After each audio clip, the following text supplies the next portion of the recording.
see you all. Welcome. Welcome for part 2 of my AI apocalypse.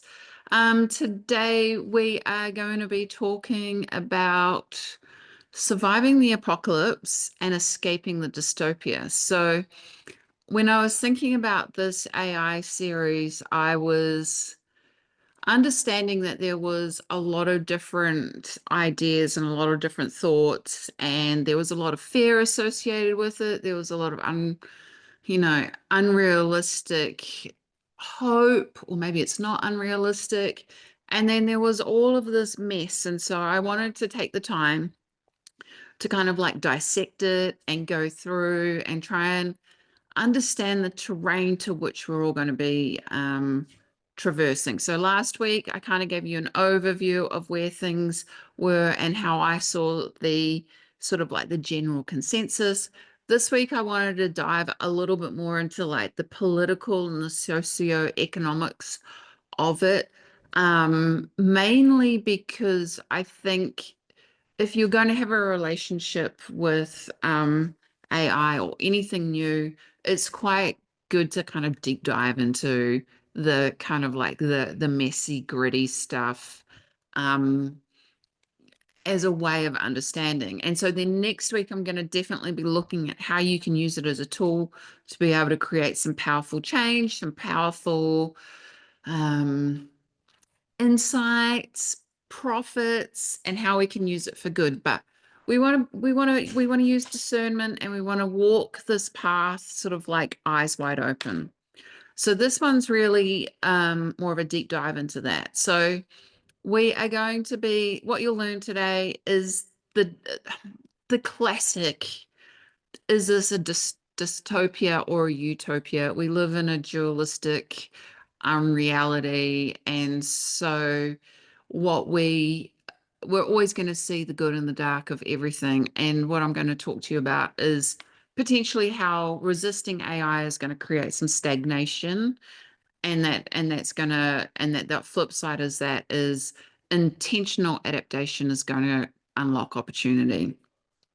Going to deep dive down into maybe a little bit more about the paradox and some of the political behind the scenes stuff that I've been following. And then we're going to sort of look at how we can go out of a survival mode and bracing ourselves for change, and then moving into kind of like thriving. So that's what I'm going to talk about today. The big thing is I had so much great feedback last week, so I was really kind of nervous, and just anything new is kind of like always I get a little bit wobbly, but I got so much great positive feedback. So thank you for everybody that reached out. Thank you for interacting with me, and thank you for the people that offered me insights and other perspectives. And I'm like starting to have a conversation, because I think this is where we really get to sort of come together as a community, and we start to be kind of like enmeshing our different ideas and our different sort of concepts to really refine and understand the topic. Okay, so I have got we're going to deep dive into the first theme, which is the dystopia or the utopia. And so when I started hearing about AI, I guess I wasn't really paying much attention. I didn't really think much about it, except for, and I think I might have mentioned this last week, is that I have been listening to a book every night for the last 7 years, a book series, where the super AI is far more intelligent than the people on the spaceship. And they go and they travel through space, getting up into a lot of different adventures. And Skippy the AI, he is like crass, funny, a smartass, has this love-hate kind of relationship with humanity. And Joe, the human main character, he outsmarts Skippy the AI every time because he has the creative spark. He taps into the creative genius and the collective, and there are a lot of conversations that happen within this book series that have got that I was kind of programmed, or I'd been programming myself to have a very comfortable relationship with AI and understanding in this characterization just how a ubiquitous UI AI could potentially work in collaboration with humanity. It helped a lot that it's really funny as well. So there was all, if we're looking at the emotional guidance scale, I've been interacting while I go to sleep with humor and excitement and creativity and adventure and thrills. And so I've associated AI with that. I've also listened to a lot of like sci-fi has been the core form of entertainment. So I've always been waiting for sort of like the Star Trek future. I've always understood that there would be kind of like this place in humanity's evolution where resources go beyond labor and beyond money.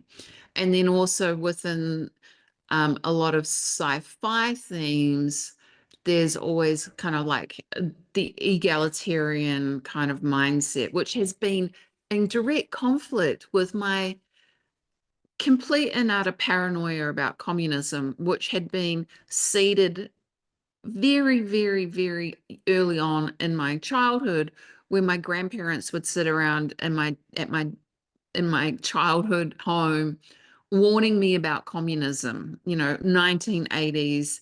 There wasn't that much of a threat for communism in New Zealand, but they were very, very acutely prophetic, maybe paranoid, but they would constantly talk about in some point in my adult life, there would be some form of communism that was going to come and take away our freedoms. And so I'm hyper vigilant around that because of my programming as a child.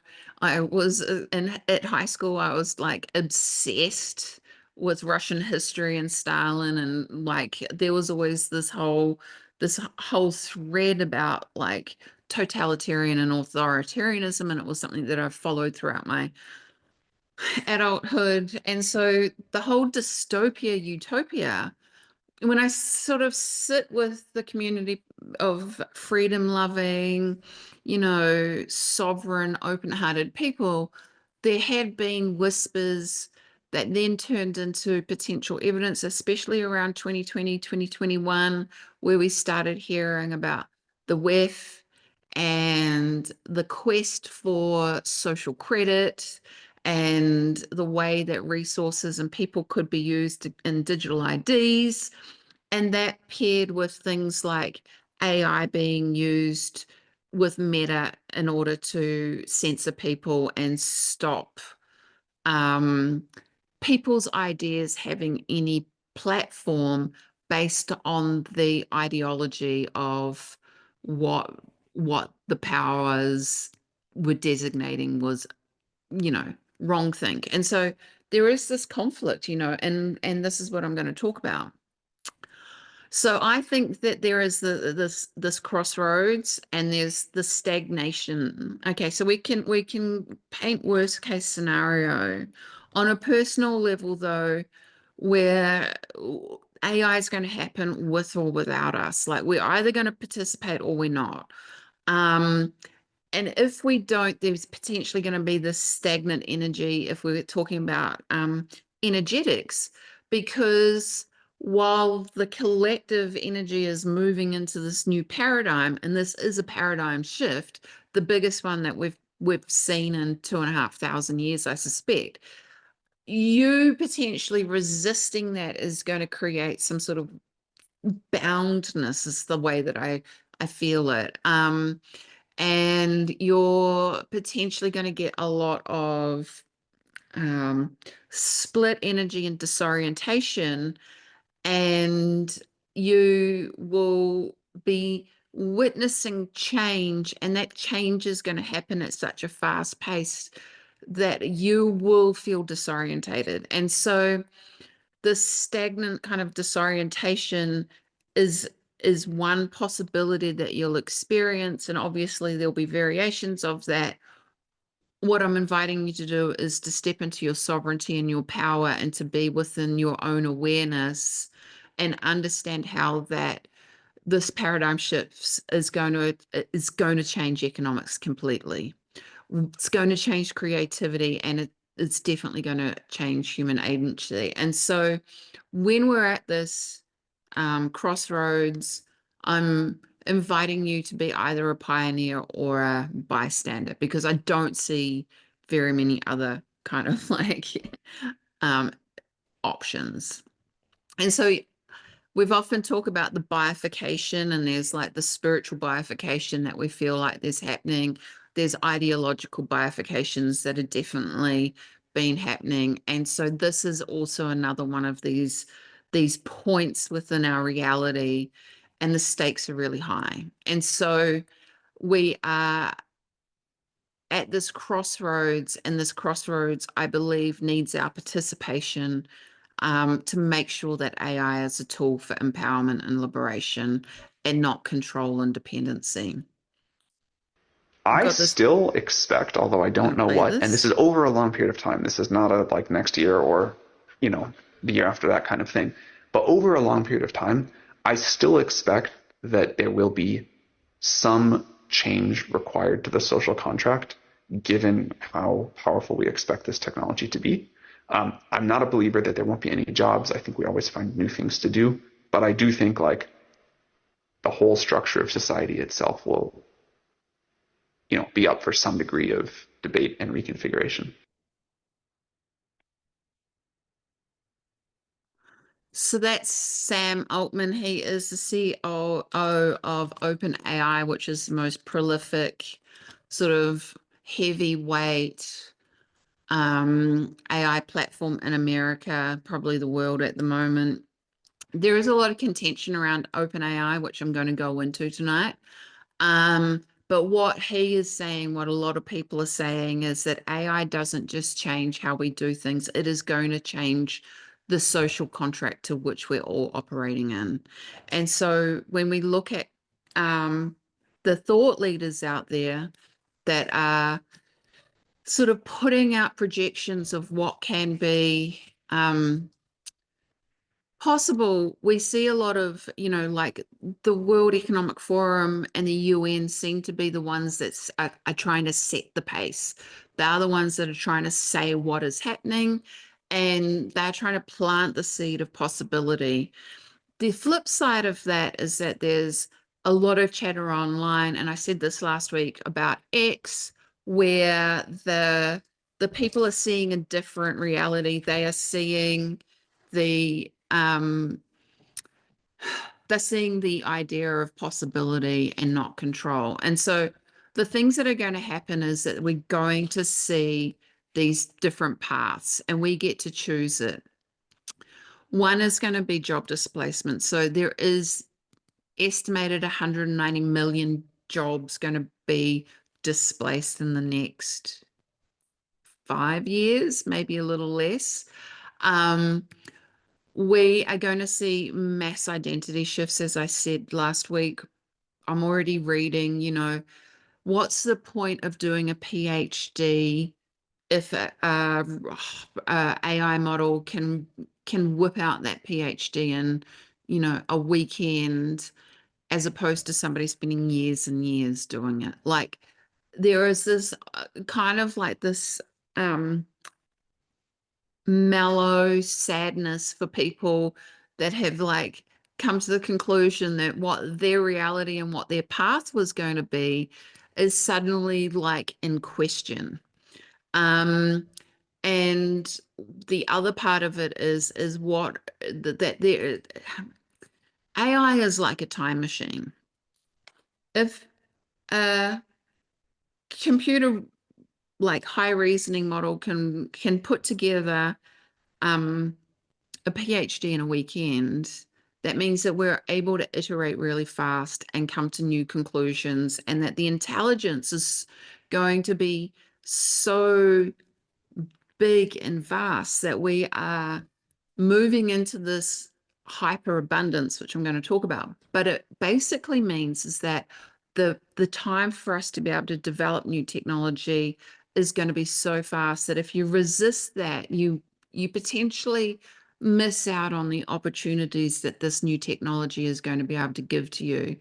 Um, and the way that I see it is there was a limitation with humans' strength.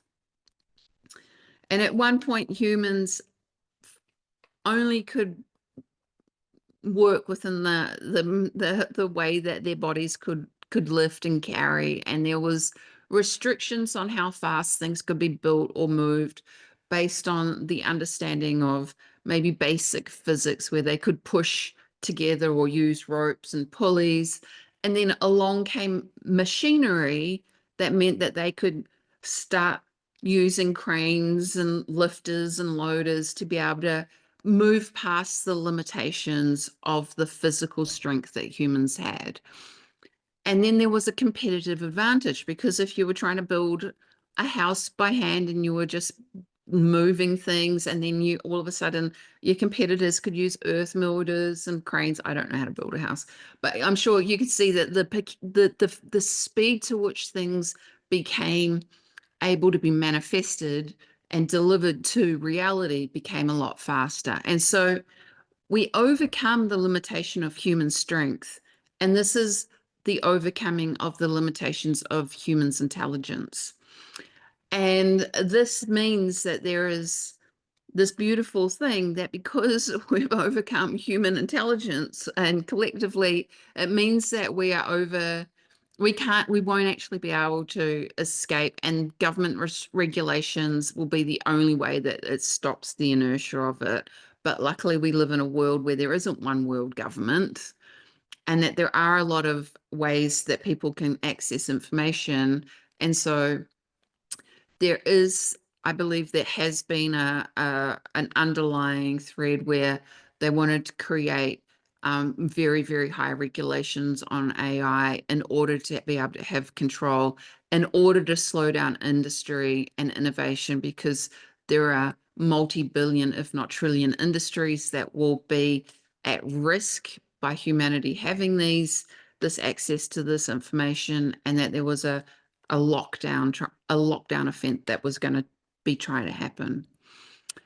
The path too is the engaging with AI and the adaptation and that expansion. And I believe this is the sovereign path. I believe that open source AI will help us with this. And what we're going to be able to see is we're going to be able to see you elevate your potential. So as I've said before, if you automate the repetitive tasks, it's going to free you up to be more human. You get you get to reclaim your time, and you get to use that time for your quest. And that might be to be more creative, or it might be to start problem solving and, you know, trying to figure out how to cure cancer, or, you know, space travel. And there is going to be, just on a basic level, you get to present a higher level of work. And so you get to elevate your experience. This level playing field that AI is going to be able to create through us having access and open source and information means that we can compete with the institutions, and we can potentially start breaking down some of the monopolies and some of the controls that they've had, and again bringing it into more of a egalitarian free market, lots of different ideas playing and creating with each other. And then I think on a sort of like more fundamental basis, just being able to innovate with AI will give you the opportunity to grow your business in ways that you whatever your passion is, in ways that you never expected.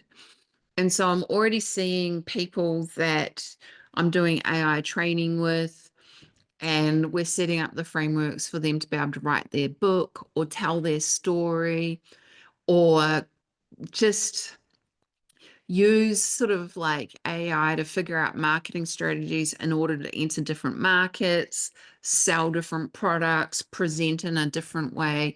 And because it's a fast iteration and it's taking a lot more of giving them a lot more time, what's happening is that they are then expanding their horizons, and those horizons are then able to be expanding upon and change the path of their kind of like thoughts. This is what I'm going to do.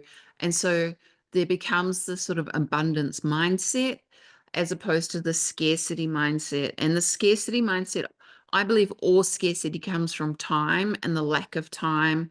And so when we start to give ourselves back time, what happens internally is that we get to sort of become more open and abundant and receptive to a lot more things.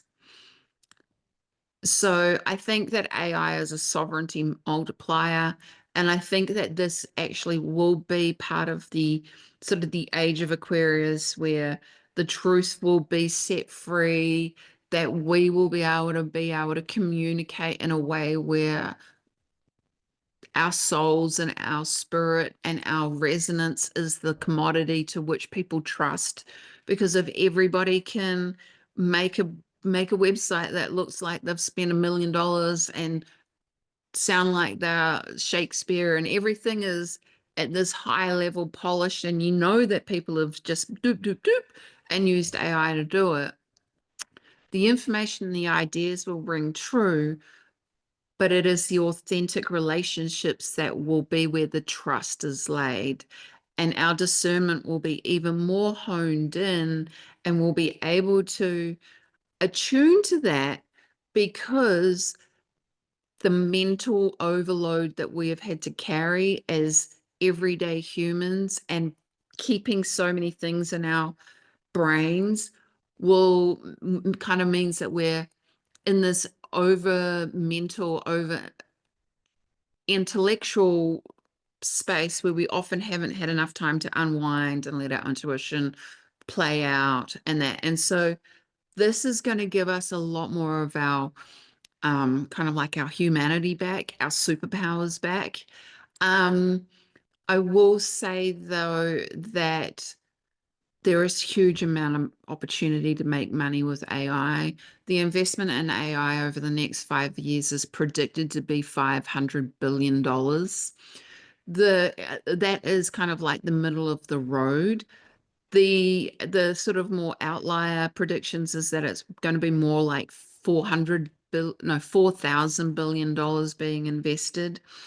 And so what we're going to see is a lot of money that had been kind of tied up, and you're sort of seeing it now that the military industrial complex is kind of like going to loosen its grips and start divesting what they were making money in military into AI. And of course they're going to want some sort of return on investment, but they're not going to want to slaughter kids in order to be able to get their return on investment back. It's bringing in a creative element, it's sparking people's imaginations. And you have to understand that the people that are potentially in this kind of echelon, they were probably brought up with space as the great frontier. They were kids, and this resonates with their inner child. This resonates in a way where their imaginations are going to be opened up to new ideas and new possibilities. But the money that is amount available to be inserted means that if you are investing in AI in the stock exchange, you're probably going to ride a massive wave.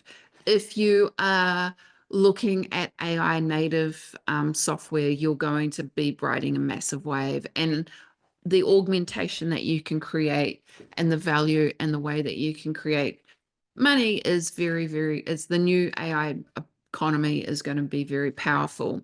I like to think that there is another economy that is going to be working in parallel, which I call the new energetic economy, which is really about the quantum liberation of humanity, and then people that work with energetics and insights and a little bit of magic.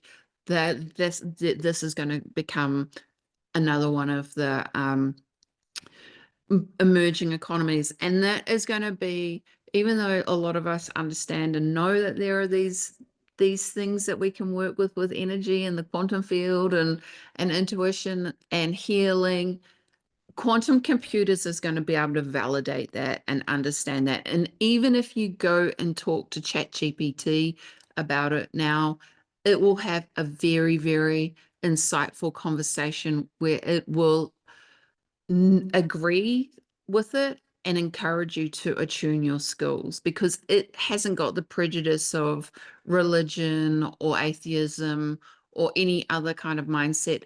It will reference literature throughout the ages and validate that this is a possibility. And so I'm getting off topic, but it's all kind of in this mix that the new emerging economies, they're probably going to be backed by crypto. They're probably going to be backed by blockchain, but there is a lot of changing parts that are going to be fruitful for everyday people if you're aware of it.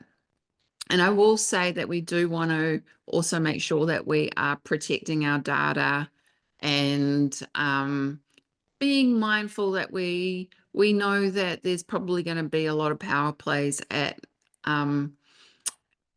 stake. And so you want to be aware of your privacy, of your encryption, what your digital identity is doing. So we want to keep these things mindful. The big thing that I think that is happening now and will continue to happen for at least the next 12 months, but I don't think they'll be able to contain it for much longer than 2 years, is the illusion of stability. And so AI isn't waiting for us, it's already changing the world. When I was talking to this programmer, the programmer that wrote an AI software for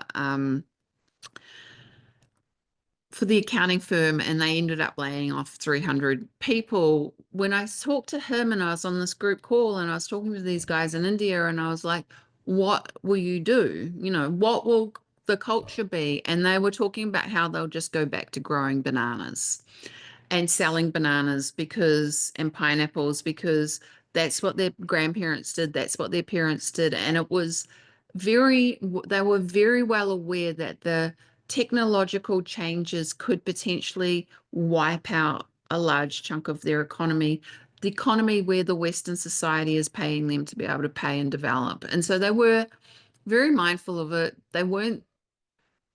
They had a good attitude to it, that it wasn't anybody's, no one was going to come and save them, and that they had good lives and their families always had family, religion, community to which they could always fall back on. And so they were like, quite pragmatic about it. I don't think Western society is going to be at all that pragmatic about it. I think there's going to be a lot of people that are like, freaking out. And so we want to make sure that we're aware of that.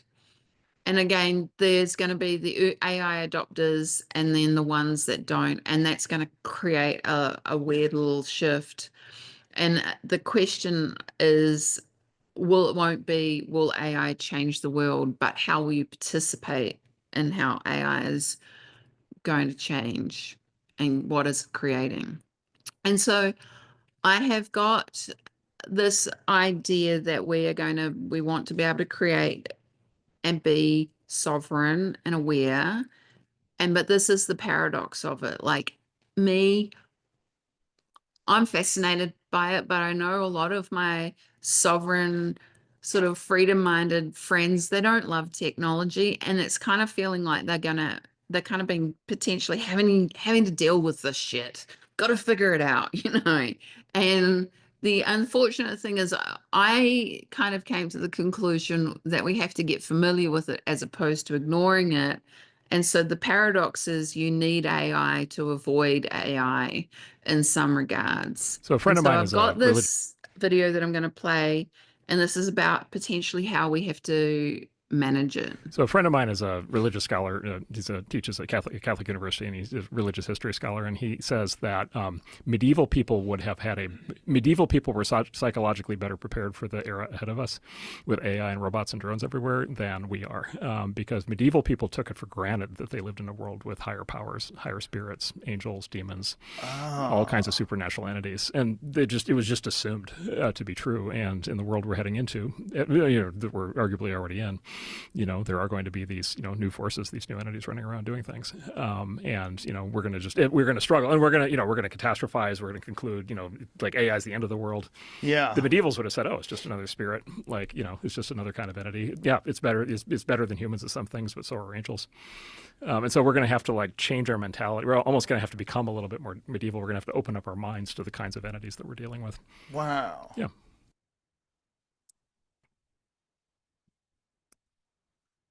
So I see that the Mark Anderson there, he's talking about that we're not prepared for this because we're not used to the idea of higher beings. And I guess it's kind of similar to the guys in India where they're like, well, we'll just go back to the way that we've always done things because it's only been a small period of time where we've been participating in this kind of paradigm. Westerners, I don't think we're quite fixed and enjoy the stability of what our reality is. And so there is this theme that I write about, and I was introduced to it by a documentary maker called Adam Curtis. If you get any chance at all, go on YouTube and watch all of his documentaries. They are just amazing. Here's a UK documentary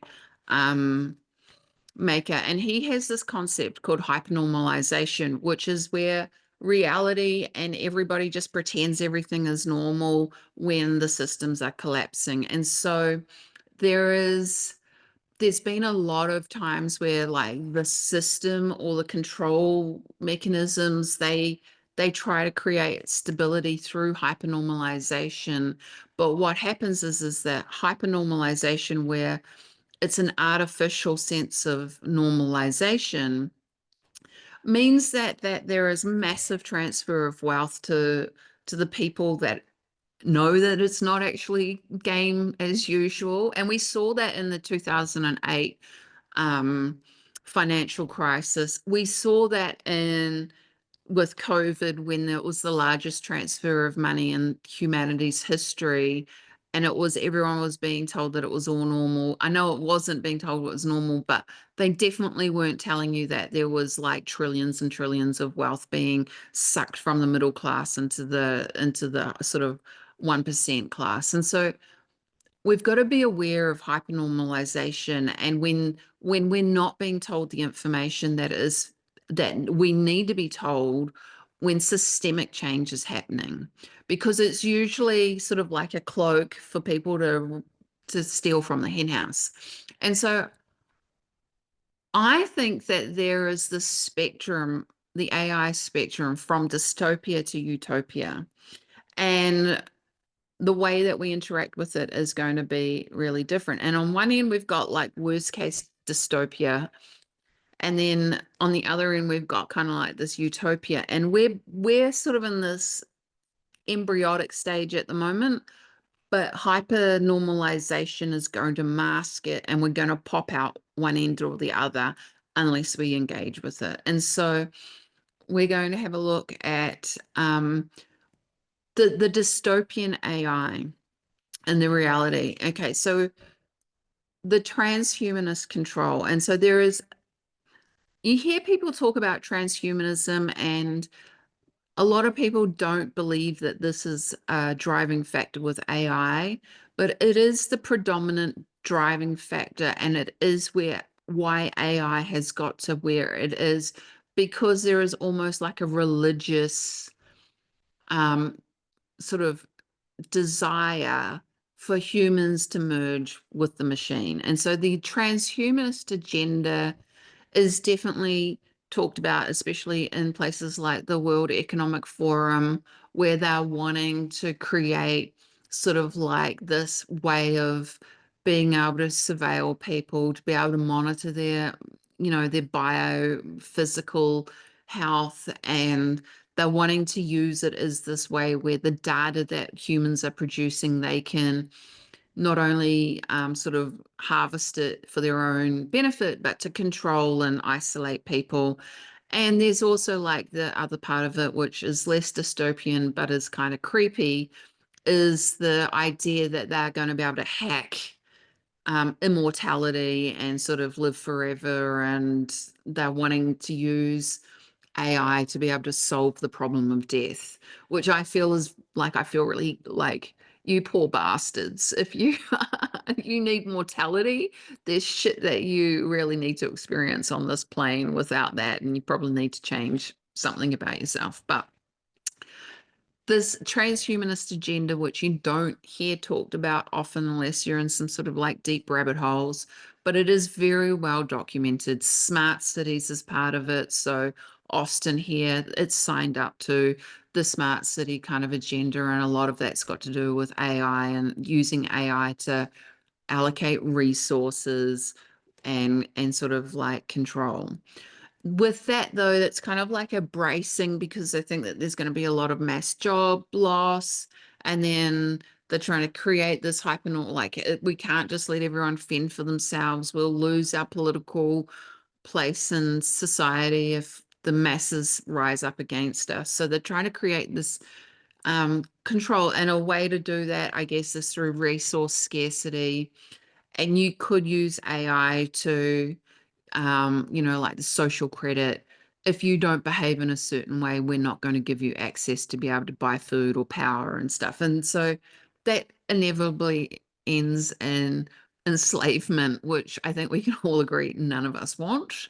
And so the dystopian AI future is a very real possibility. And when you hear people talk about it, don't discredit their fears, because we are at this kind of slippery slope. And I'm just going to play you a track. It's not great. And the technology will, on the one hand, make it possible to start enhancing and upgrading humans. And on the other hand, especially the rise of AI, will make more and more humans economically unnecessary, useless, and therefore also politically powerless. And the world or humanity might have, different parts of humanity might have different futures. And we might see really a process of some kind of speciation. So this is the thing, is that if he was saying that if we have a large group of people that lose their jobs and they lose their access to money and influence, they're going to be politically powerless. And so what we don't want happening is they're kind of like, they're prophetic, but they're also trying to manipulate it to be their prophecy. We don't want that happening. We want to make sure that AI is embedded in everyday life with a level of freedom and without regulation, so that there is kind of like mobility for people to be able to create their own jobs or to buy the food that they want without some sort of ideological capture. And so there's this the dystopian version of AI is kind of like the Matrix on steroids, where there is a small group of people that are controlling every aspect of our lives.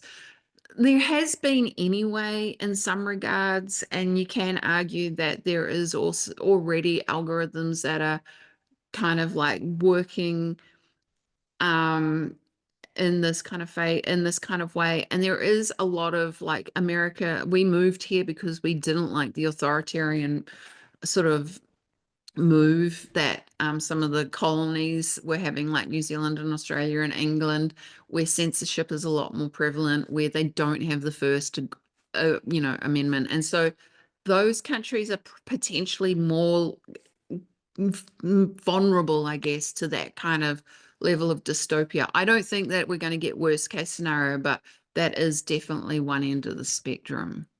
Media. The AI thing was very alarming. We had meetings this spring that were the most alarming meetings I've ever been in, where they were taking us through their plans, and it was Like what kind of? Can you talk about it? basically just full government control, like this sort of thing. There will be a small number of large companies that will be completely regulated and controlled by the government. They told us, they just said, don't even start startups. Like, don't even bother. Like, there's just no way. There's no way that they can succeed. There's no way that we're going to permit that to happen. Wow. Yeah, they said this is already over. It's going to be 2 or 3 companies, and we're gonna control them, and that's that. Like, this is already finished. Oh my God. Yeah. No, when you leave a meeting like that, what do you do? You go endorse Donald Trump.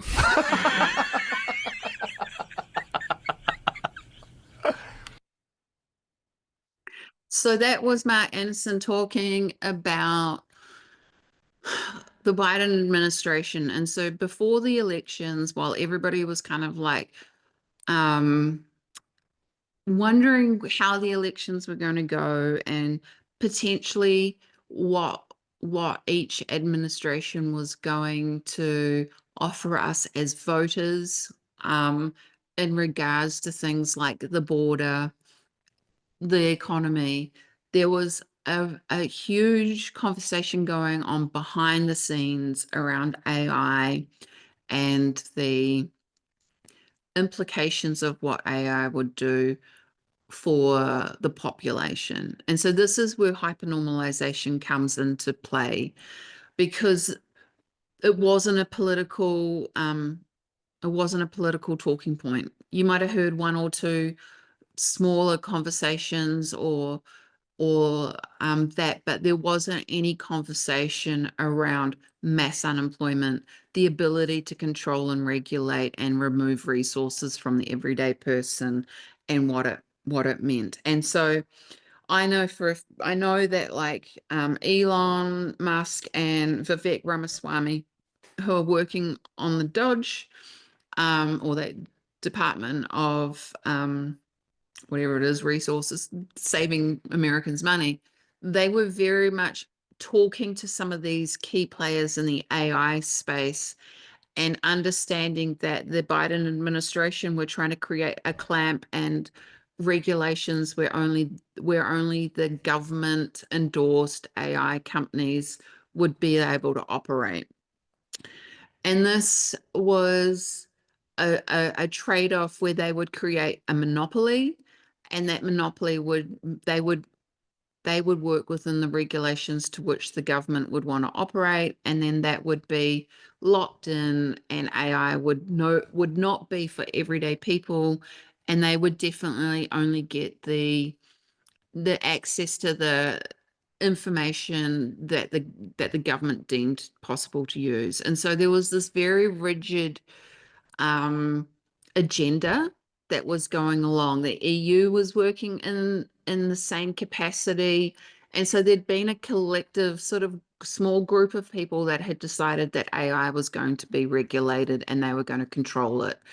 And the thing with OpenAI and why I have very kind of weird suspicions about Sam Altman, and it's very curly, is that OpenAI was set up as a not-for-profit by Elon Musk and some other people, and then the board was infiltrated, and over a period of 3 years, people were moved into the board that then started to change OpenAI for a not-for-profit where it was all going to be open source, and the key sort of mantra was, this needs to be trained on truth, and AI needs to be developed for the betterment of humanity. And then it got hijacked, and it was sort of investment was made by Microsoft, and Microsoft is kind of like 48% now owned by Microsoft. Microsoft is very closely attached to Bill Gates and Bill Gates's kind of weird agenda that is not pro-human at all. In fact, I would say that it is anti-human. And so there was this relationship happening behind the scenes where AI was starting to become quite more and more down the dystopian, a closed environment where a small group of people could be developing it out to create control. And so there's a lot of stuff happening that I think is not being talked about. I think that Doge is clearing the bank accounts to be able to, and the government spending to be able to create more investment into the Stargate project. There is a massive court case going on. I don't know if it's this month or next month, where Elon Musk is suing OpenAI to make sure that it returns to its not-for-profit status, and that it goes back into an open source model. He just put a bid out of nearly $100 billion publicly to OpenAI. That was in order to change the funding mix, because OpenAI is trying to make it go completely for profit and a complete closed circuit. And so there's a lot of mechanics happening where you probably aren't paying attention, or you might be, but it might not really, you might not really understand. But it's really to create the Stargate project so that it is owned collectively. And so Trump signed a order for the sovereign fund, and that is part of it looks like it's tied to or in unison with the Doge, to be able to make sure there's not too much spending happening, tidy up the debt, create some liquidity to be able to help create new systems of AI, which then is in a sovereign fund for the American citizens. And so there is this new way of what we're looking at, which is society being changed to get ready for AI. And so you're going to start hearing the flip side of the dystopian sort of control. We're going to put social credit in, and you're going to start hearing stories about hyperabundance, which is where AI-driven products are going to create widespread prosperity. And the way that I understand it, and the way that it was explained to me, was when TVs first came out and the technology was new, some families could afford one TV, and then eventually the price came down and most households had one TV in the household. Now we have 60-inch widescreen flat TVs and screens on our phones and on our laptops, and we've got this abundance of technology, because as the technology was developed, the price of everything came down. And then you might be feeling poor, but you still have an iPhone in your pocket. And so the standard of living is going to raise, even though potentially there's still going to be these sort of income gaps. We're going to have to look for new success metrics. So the one thing Sam Altman said is that we're going to have to renegotiate the social contract. And a lot of that goes into understanding what success is looking like, and not necessarily working on GDPs as the ability to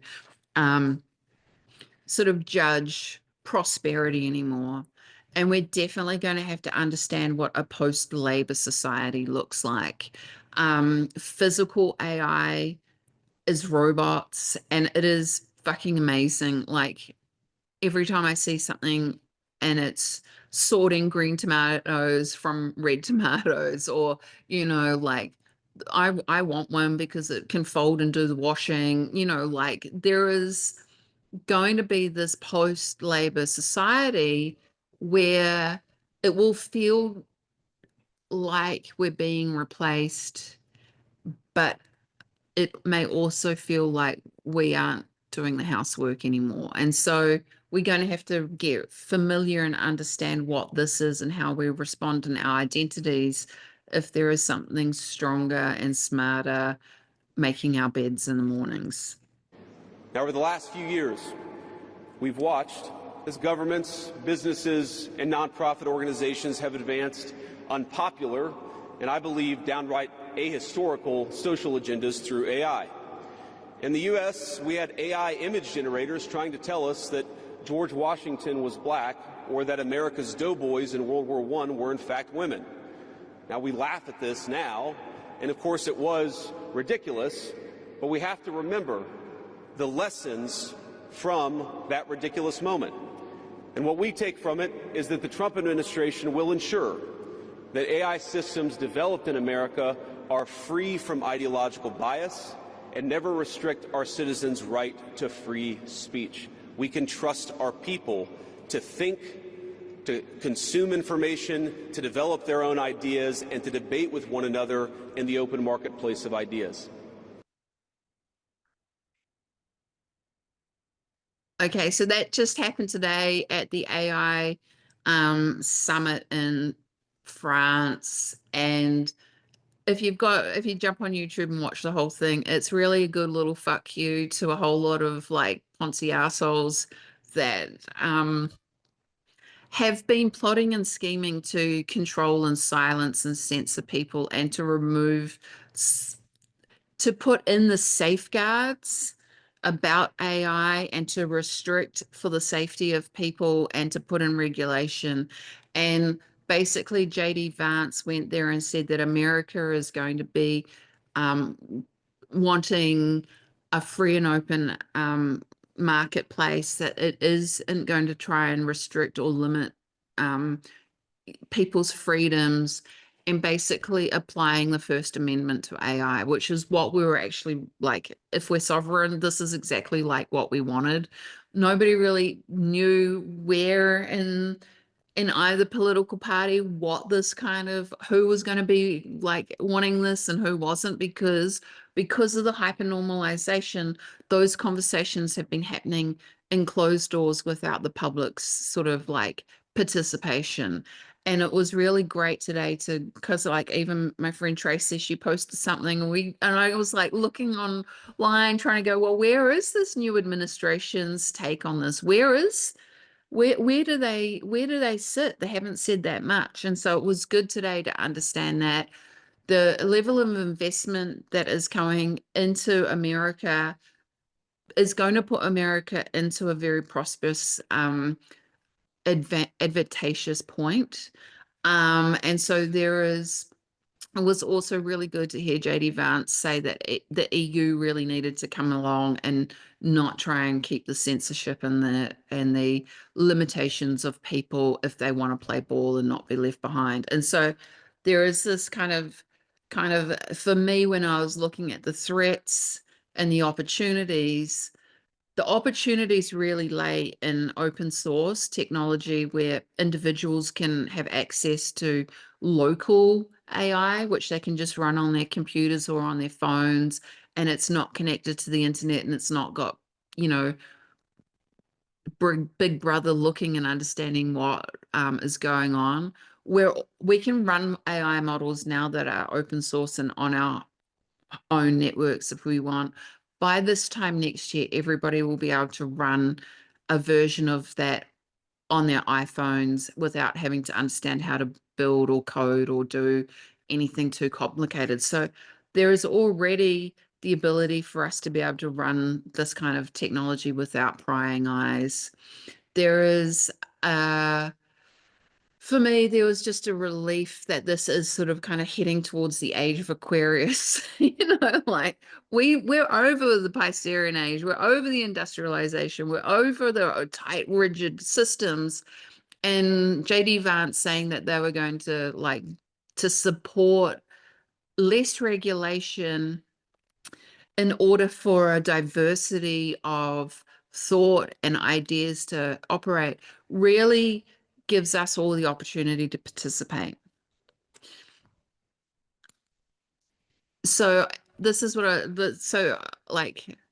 I'm optimistic about the future.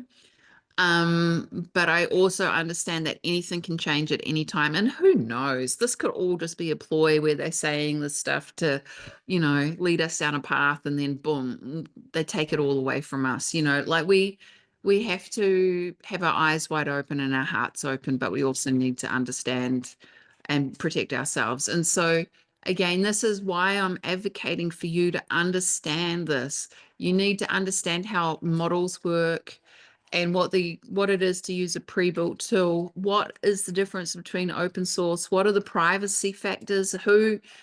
Where can you turn a switch off to make sure that Bill Gates isn't looking at down your top? We want to know this. Understand the new models. There's going to be a lot of sort of mainstream media fights going on. You're going to hear that like DeepSeek, which is an open source Chinese model, is just being released to destabilize the American economy and to fuck up Trump's administration. But the reality is that it's probably more likely OpenAI doesn't want people to use open source free internet because it's going to destabilize the evaluations that they're trying to attain in order to raise more money. So we have to be kind of understanding, okay, so who are the players? What is at stake? Am I supporting, the new prosperity, or am I going to just kind of cruise along with like the most popular technology and hope for the best? It doesn't matter what you're choosing, I don't think, as long as you're kind of aware of it.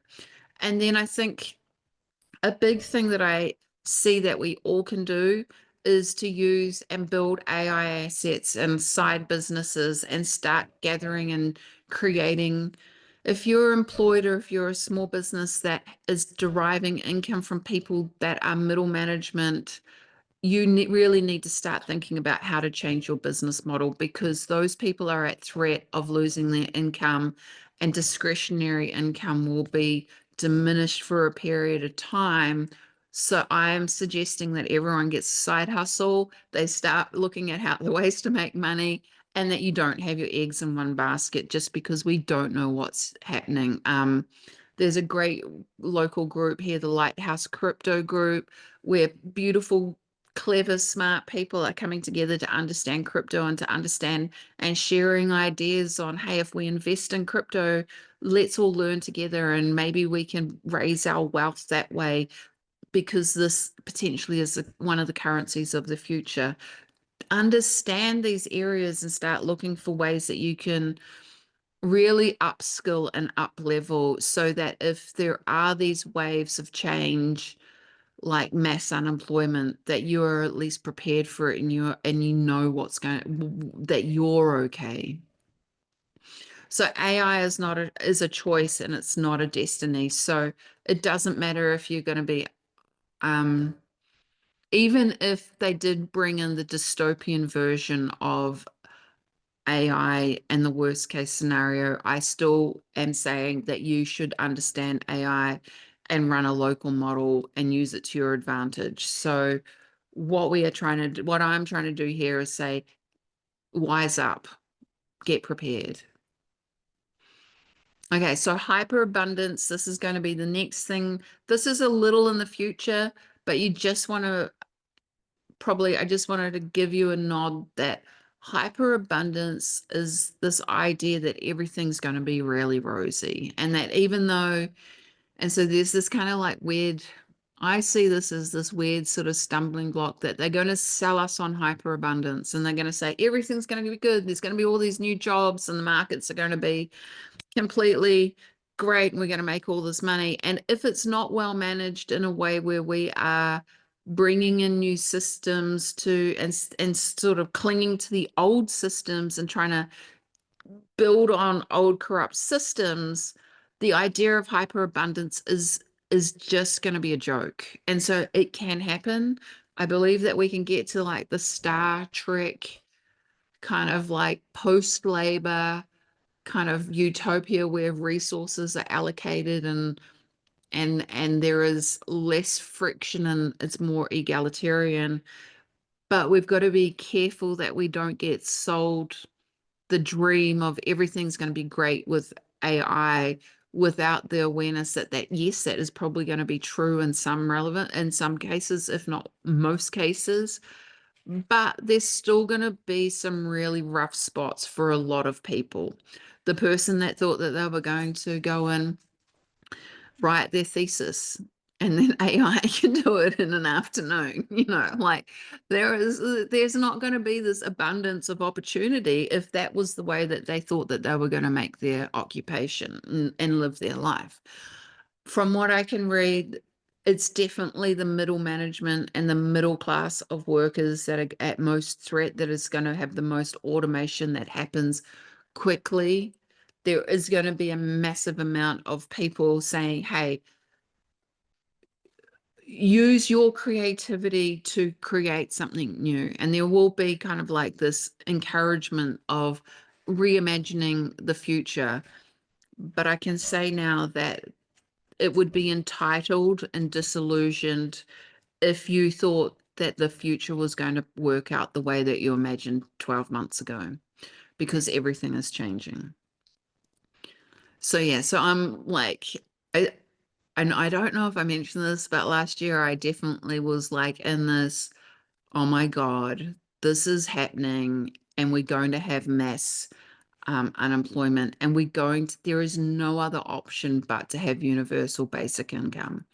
And this to me is very scary because, the worst thing that could happen in my family dynamic was somebody go on welfare. It was like, oh my God, they'd prefer to starve than to ask anybody for help. And so there's a whole lot of bias attached from my programming and my upbringing. There's a lot of fear around communism. And so there is a lot that potentially this transition could happen where there is a lot more to look out for than what we've had to think about, and the dynamic around, am I a valuable person? If you came from a family where, and it's probably, a Christian or a Jewish faith, or probably all of them, where your value was in working, and that work is now being replaced, what does that make you? How does that make you feel? What if you seek value in hard work, and you seek your esteem in hard work, and that no longer is necessary, how do you seek your value?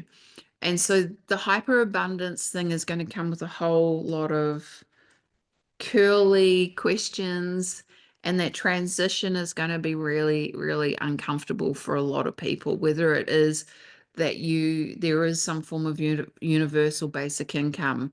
I think the sovereignty fund is where sort of like the Middle East and potentially America, although it's not being said openly, where there is collective resources that then dividends are paid to the people, but it's not controlling how they spend their money. And there is still freedom to go and work if you want to, but there is an ability to have some sort of baseline dividends to people, where the cost of electricity, the cost of power, housing all comes down, and the cost of living is affordable for most, without limiting the ability to be able to go off and create and desire and do the things that you want to do.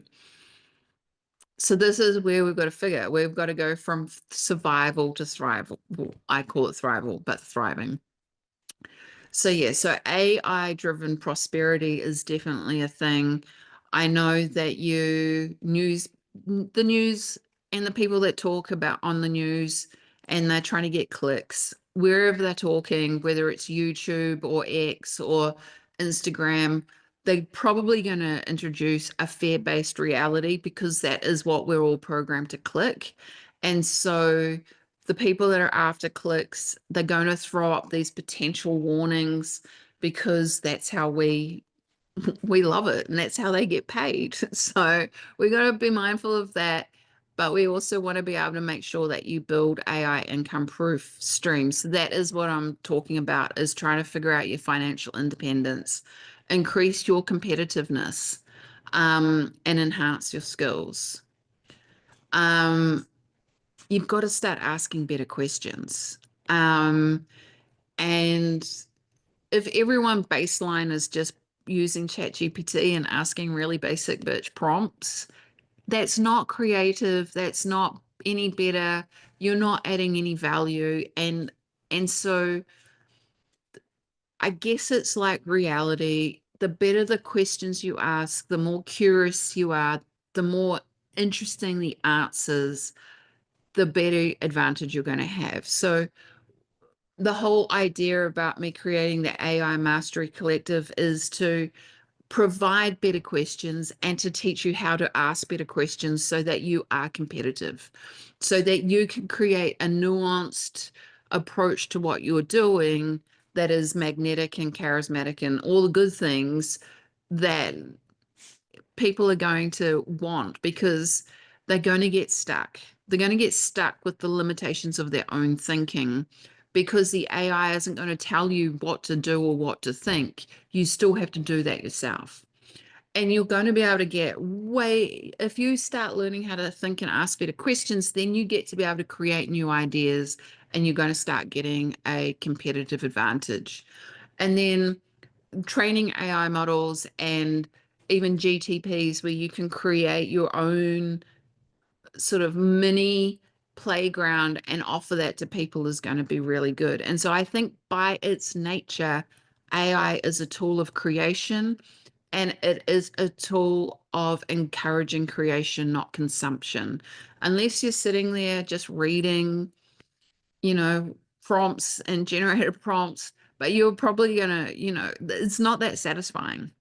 You have to interact, you have to play with it. And so I think that sparks the creator in all of us.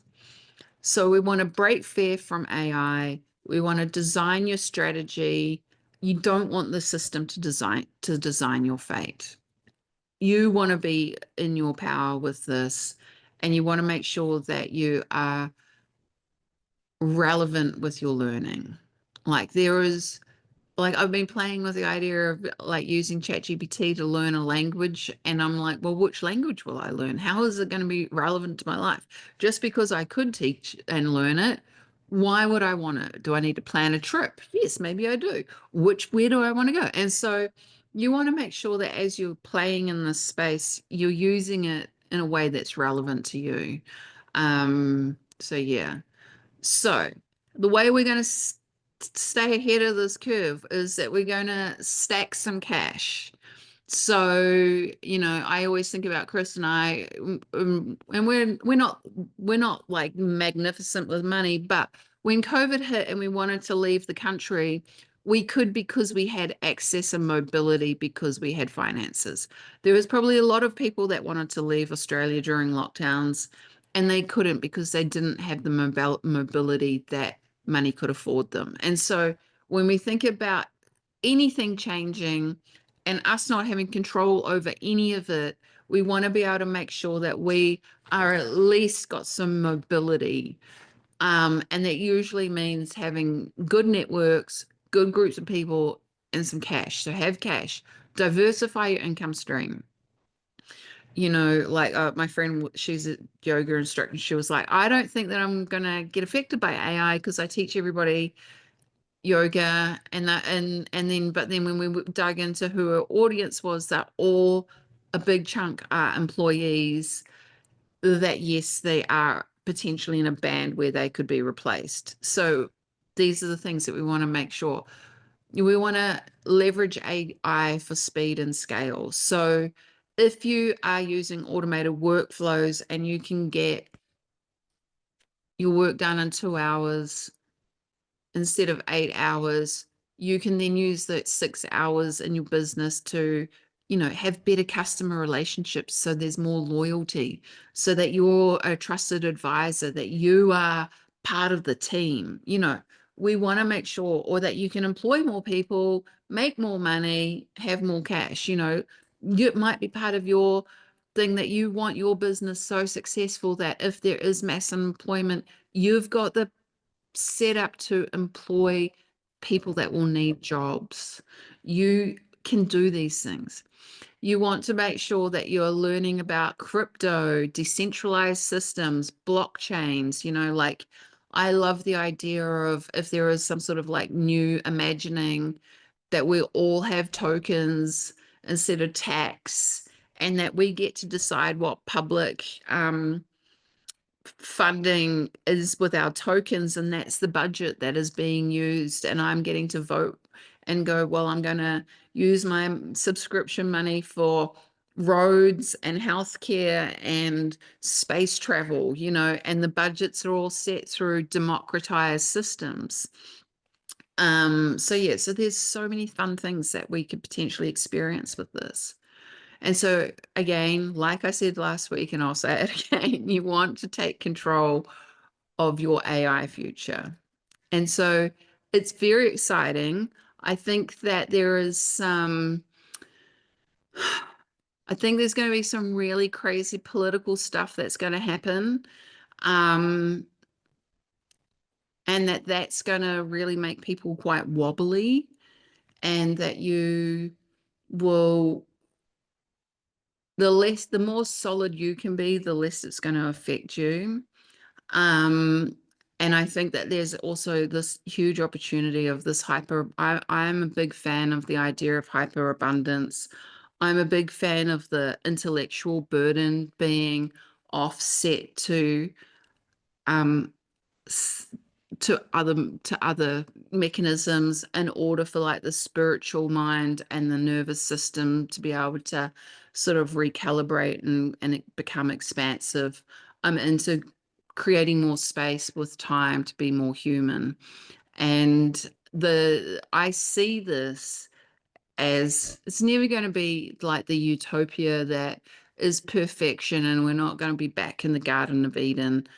But I do see that the scarcity and and some of the things that create sort of like power hungry trauma weirdness that creates like megalomaniacs and narcissists will be diminished because of the ability that AI will have to be able to support our children and the way that the education systems are set up and the relationship to resources be coming from a different angle, because we aren't all coming from, or not all of us, but from a scarcity mindset.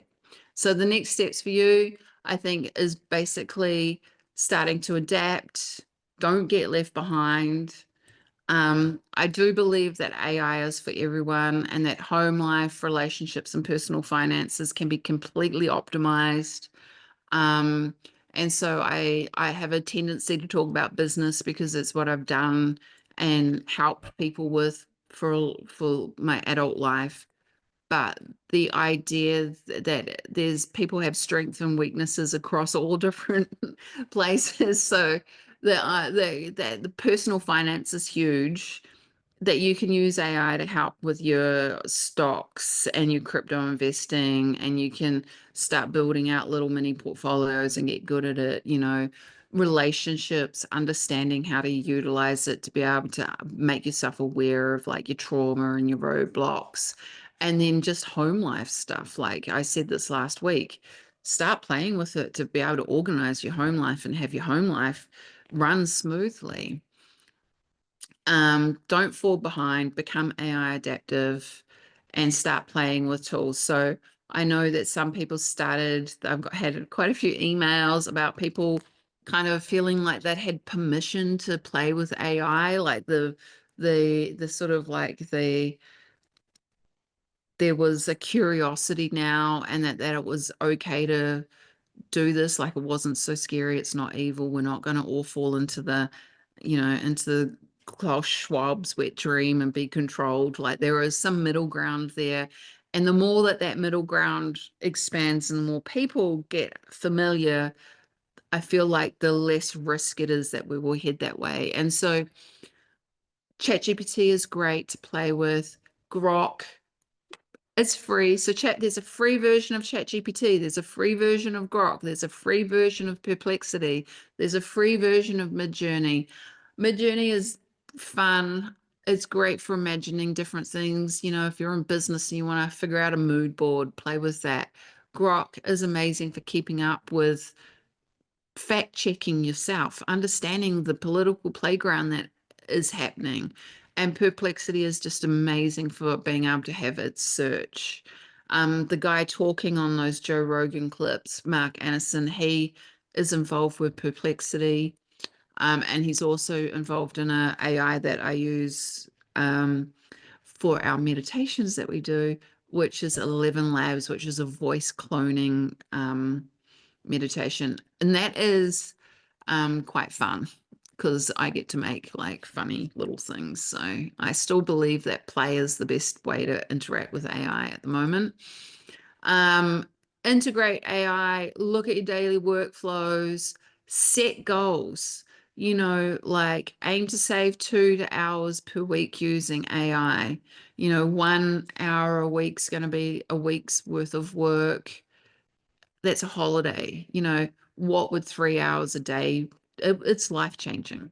That's you upskilling and learning something completely different. It's you learning how to play the guitar. It's you spending more quality time with your kids. And potentially, if you have got fear around it, again, I'm inviting you to shift your perspective so that you can see it as a powerful ally. Just repeating myself here. So yeah, so that's what I'm saying. How I can help you. I'm doing AI training that's very bespoke. That's for individuals and companies to be able to understand where you can find time-saving places, get your confidence up, be able to create your own workflows, be able to create your own bots, create your own GTPs, understand which software that might be really beneficial for you to be able to speed up your time, and maybe the investment is there for you to be able to create some mass savings within your organization. I am starting the AI Mastery Collective in a couple of weeks. That is super fun. That's got prompt libraries. It has weekly challenges, so that you've got some playful ways to learn. There is going to be a quantum field playground where we get to collaborate on different projects and start bringing some of the woo and some of the mystery and some of the other skills that I tend to play with, and use some of the reasoning models to be able to understand and play with that. So mostly though, it's going to be teaching you how to use AI and some instructions on how to do things that will really help you. So yeah, so that's it. I'm around now for the next maybe 15 minutes to answer some questions. If anyone wants to answer any questions or discuss some of the topics that I have mentioned tonight. Next week, it is all about, I'll just get through the path to empowerment. So I'm going to go through some tools, what they can be used for and how you can save time.